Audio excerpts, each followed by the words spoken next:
যে বিগত 15 বছর নয় 17 বছর এই বাংলাদেশে দেশের কোটি কোটি মানুষ কি কালো অধ্যায় অতিক্রম করেছে। যে কালো অধ্যায় আমাদের ভোটাধিকার ছিল না, গণতন্ত্র ছিল না, সংবাদপত্রের স্বাধীনতা ছিল না, আমাদের মূল্যবোধ ছিল না, বিচার বিভাগের স্বাধীনতা ছিল না, মানুষের রাজনৈতিক অধিকার অর্থনৈতিক সব খর্ব করা হয়েছিল। সেই বিপন্ন সভ্যতা, বিপন্ন মানবতাকে মুক্তি দেওয়ার জন্য কিন্তু আমাদের এই ছাত্র জনতা রক্ত দিয়েছে। আজকে আমরা নতুন বাংলাদেশ নির্মাণে একটি অন্তর্বর্তীকালীন সরকার আমরা পেয়েছি। এটা ছিল গণ অভ্যুত্থানের 5ই আগস্টের গণ অভ্যুত্থানের গণ আকাঙ্ক্ষার প্রতিফলন হচ্ছে এই অন্তর্বর্তীকালীন সরকার। এটা ছাত্র জনতার আকাঙ্ক্ষা পূরণের জন্য তারা এসেছেন।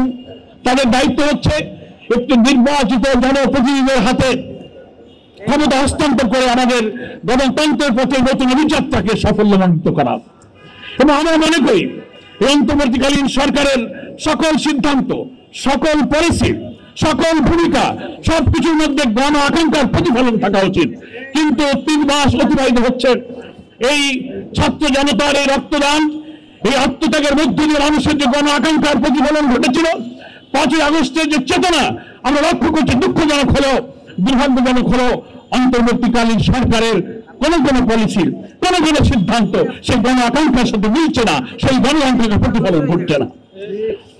আমরা বিনয়ের সাথে বলতে চাই, গণতন্ত্রের পথে, নির্বাচনের পথে নতুন অন্তর্বর্তীকালীন সরকারের অভিযাত্রাকে আমরা ইতিবাচক ভাবে দেখি। সরকার এবং তার আশেপাশে তাদের সাথে পরামর্শ করে গুরুত্বপূর্ণ জায়গায় কিছু লোককে তারা সেট করছেন। কোন সিদ্ধান্ত গুরুত্বপূর্ণ সময়ে তারা পলিসি মেকিং করছেন, কেন জনগণের আকাঙ্ক্ষার সাথে মিলছে না, কেন জনগণের ক্ষোভ এবং বিতর্ক তৈরি হচ্ছে। আমি আশা করব অন্তর্বর্তীকালীন সরকারের উপদেষ্টা পরিষদ সে বিষয়গুলোকে বিবেচনায় নেবেন। নির্বাচনের জন্য সকল রাজনৈতিক দল বলছেন অবিলম্বে আপনারা প্রয়োজনীয় ন্যূনতম সংস্কার কাজ সম্পন্ন করুন এবং নির্বাচনের রোডম্যাপ ঘোষণা করুন। আমরা ধন্যবাদ জানাই অন্তর্বর্তীকালীন সরকার সংস্কারের জন্য উদ্যোগ নিয়েছেন, অনেকগুলো রিফর্ম কমিশন করেছেন, ইলেকশন কমিশনের রিফর্ম, জুডিশিয়ারির রিফর্ম, কনস্টিটিউশনের রিফর্ম, পুলিশ অ্যাডমিনিস্ট্রেশনের রিফর্ম, সিভিল অ্যাডমিনিস্ট্রেশনের রিফর্ম, অনেক পদক্ষেপ আপনারা নিয়েছেন। ডিসেম্বরের মধ্যে সেই রিফর্ম কমিশনগুলো তাদের প্রপোজাল সাবমিট করবে, সরকারের কমিশন এগুলো আলোচনা হবে এবং অবাধ নিরপেক্ষ একটা ক্রেডিবল, একটা ইনক্লুসিভ, একটা পার্টিসিপেটরি ইলেকশনের জন্য আপনারা একটা নির্বাচনের এবং সংস্কারের নীতি তখন বাস্তবায়ন করবেন। কিন্তু হঠাৎ করে সার্চ কমিটি গঠন করা হলো, ইলেকশন কমিশন তৈরি করার জন্য পদক্ষেপ নেওয়া হলো। এখানে কি গণ আকাঙ্ক্ষার প্রতিফলন ঘটেছে? আমরা তো মনে করেছিলাম রাজনৈতিক দল হিসেবে আমাদের সমস্ত স্টেক হোল্ডারদের কাছে প্রপোজাল চাওয়া হলো, আমরা নির্বাচনী ব্যবস্থা সংস্কারের জন্য আমরা প্রপোজাল দিচ্ছি, সিভিল সোসাইটি, স্টেক হোল্ডার সবাই দিচ্ছেন, যেটা ডিসেম্বরের মধ্যে সেগুলো আসবে এবং সেই নির্বাচনী সংস্কার প্রস্তাবের মধ্যে ইলেকশন কমিশনের জন্য সার্চ কমিটি গঠনের কি পদ্ধতি হবে সেটাও কিন্তু it is also the part of proposal, reform proposal. কিন্তু সেটা আসার আগেই আপনারা একটা সার্চ কমিটি গঠন করলেন, করে ফেলেছেন।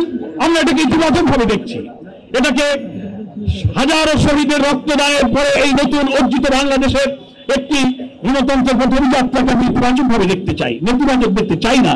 কিন্তু আপনারা তো এই সংস্কার প্রস্তাবের মধ্য দিয়ে আওয়ামী লীগের রেখে যাওয়া সার্চ কমিটি গঠনের পদ্ধতিকে গ্রহণ করে আপনারা যে সার্চ কমিটি গঠন করলেন, এখানে কি গণ আকাঙ্ক্ষার প্রতিফলন হয়েছে এটা বিবেচনার জন্য আমি আপনাদের কাছে রাখতে চাই।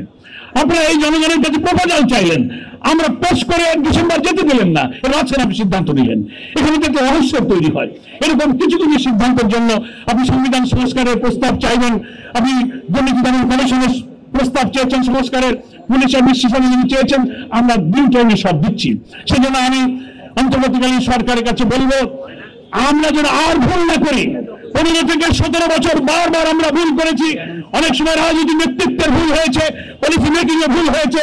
আজকে সমস্ত রক্তদানের পর জন আকাঙ্ক্ষার প্রতিফলন হিসেবে আপনারা আজকে দায়িত্ব নিয়েছেন, আপনাদের কাছে আর এমন কোনো ভুল সিদ্ধান্ত, ভুল পলিসি আমরা দেখতে চাই না।